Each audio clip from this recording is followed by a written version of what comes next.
L'actualité est-elle relayée par les canards non parvenus ce jour? C'est avec Kodouvi Ametono. L'homme a effectué la collecte des données disponibles pour nous, comme d'habitude. Déjà en place, Kodouvi Ametono, bonjour.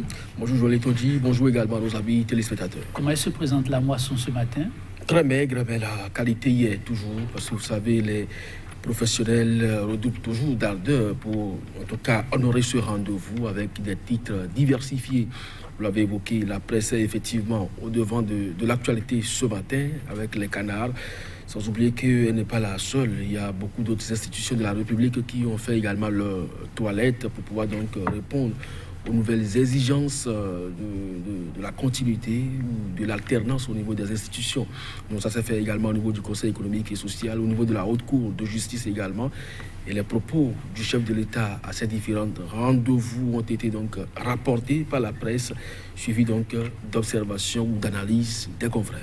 Alors, nous allons démarrer avec quel journal? Le journal La Dépêche, qui parle beaucoup plus du dialogue politique actuellement en cours et crie entrave à la reconnaissance des partis politiques de l'opposition.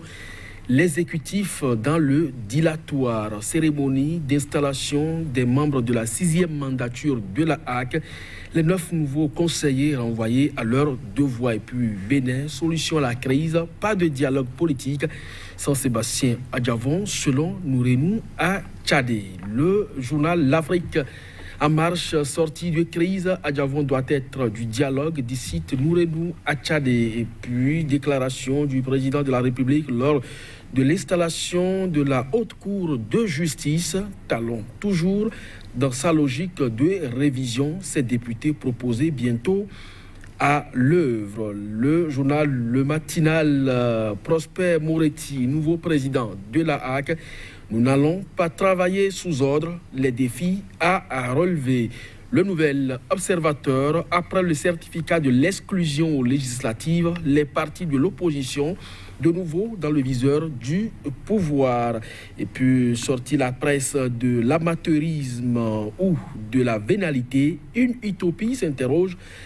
Le Nouvel Observateur qui poursuit concertation pour la résolution de la crise politique, un dialogue franc et sincère ou un dialogue confisqué politique. Le clergé catholique pourrait-il réussir sa médiation pour le retour de la paix au Bénin? Talon et Sakalafia dans le viseur des Béninois, c'est une interrogation à la une du journal. Et puis, Matin libre pour terminer, Nouroudine Saka Saleh au sujet de la sortie de crise. J'accuse la mauvaise foi des pouvoirs publics. HAC 5e mandature, Talon félicite, la presse s'étonne.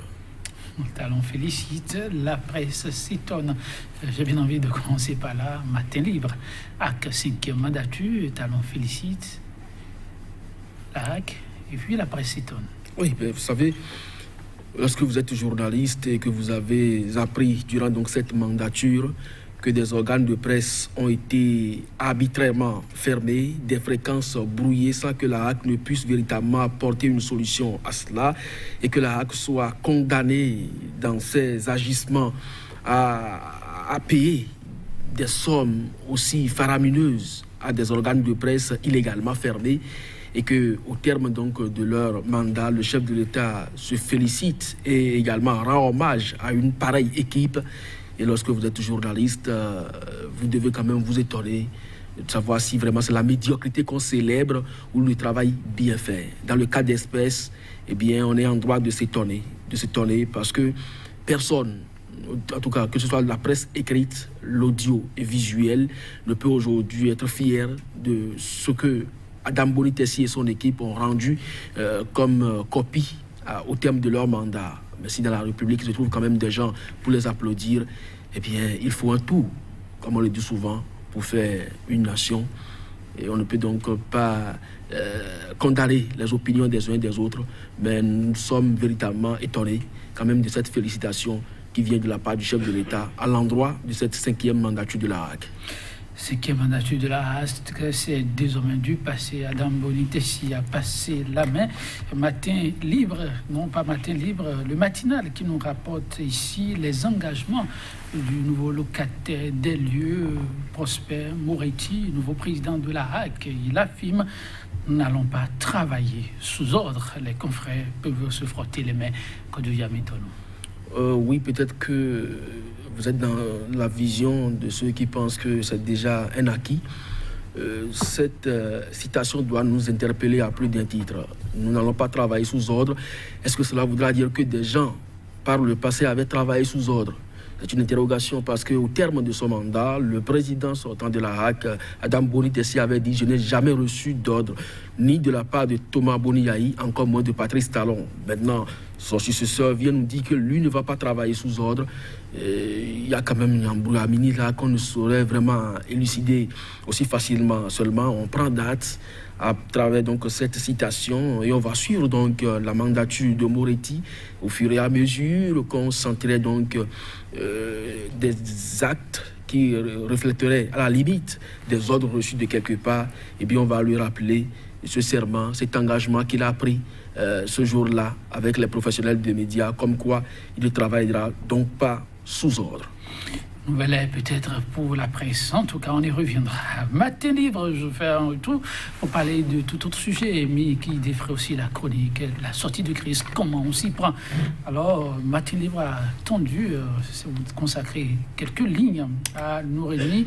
Nouroudine plutôt Saka Saleh, je le cite, j'accuse, dit-il, la mauvaise foi des pouvoirs publics.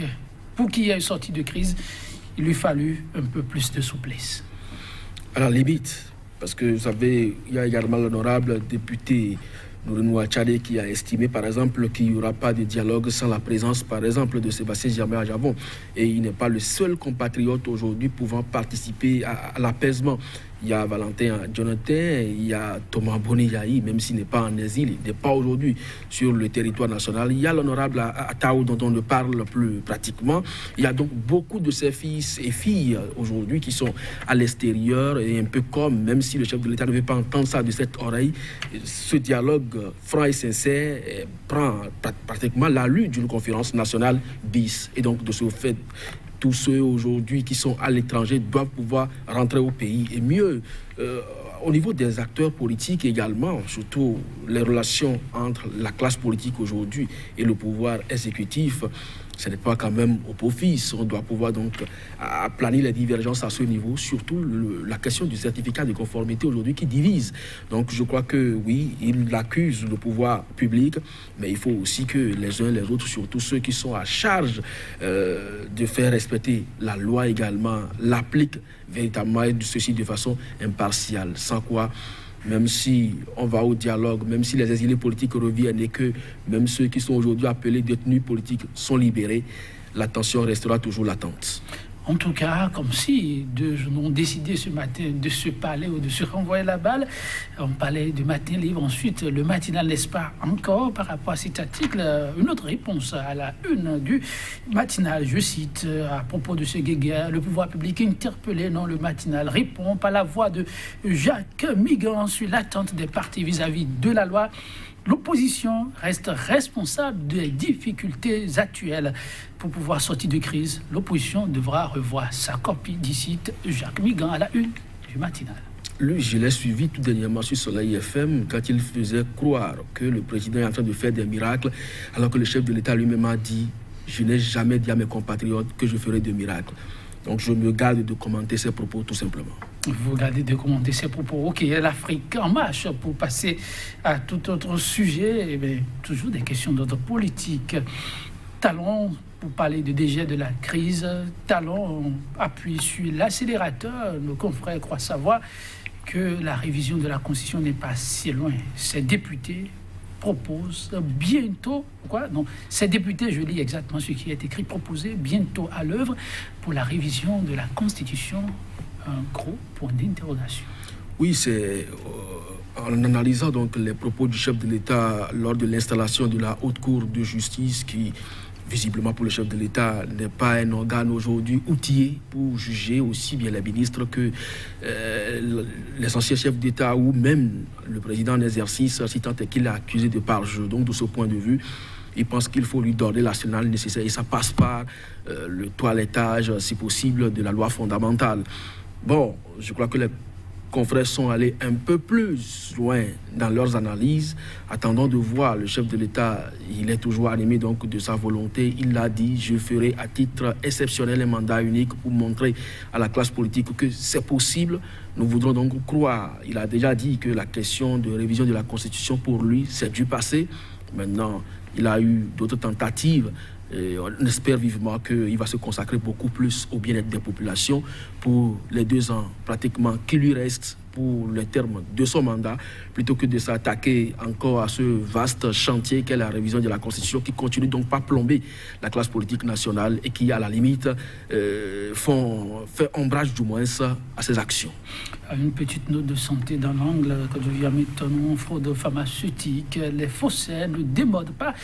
La douane non plus reste intransigeante. Il y a une grosse prise qui a été effectuée pour la santé du grand nombre. Oui, tant que les frontières ne seront pas suffisamment sécurisées et tant que les mesures sécuritaires ne resteront pas véritablement aussi actives telles qu'on l'aurait souhaité, eh bien, de ces genres de dérapage, on ne manquera donc pas d'enregistrer. Le Bénin n'est pas le seul. Le Nigeria, tout dernièrement, a arrêté des produits de contrebande. Donc, ça voudra dire que les frontières africaines restent poreuses et la question de l'intégration, de la libre circulation des personnes et des biens passe également par là. Merci, Kodjouvia. Mettons-nous là un combat de longue haleine où il va falloir se serrer les coudes pour y arriver. La santé n'a pas de prix. Merci, mesdames, messieurs, de nous avoir suivis. On se retrouve demain pour le même exercice.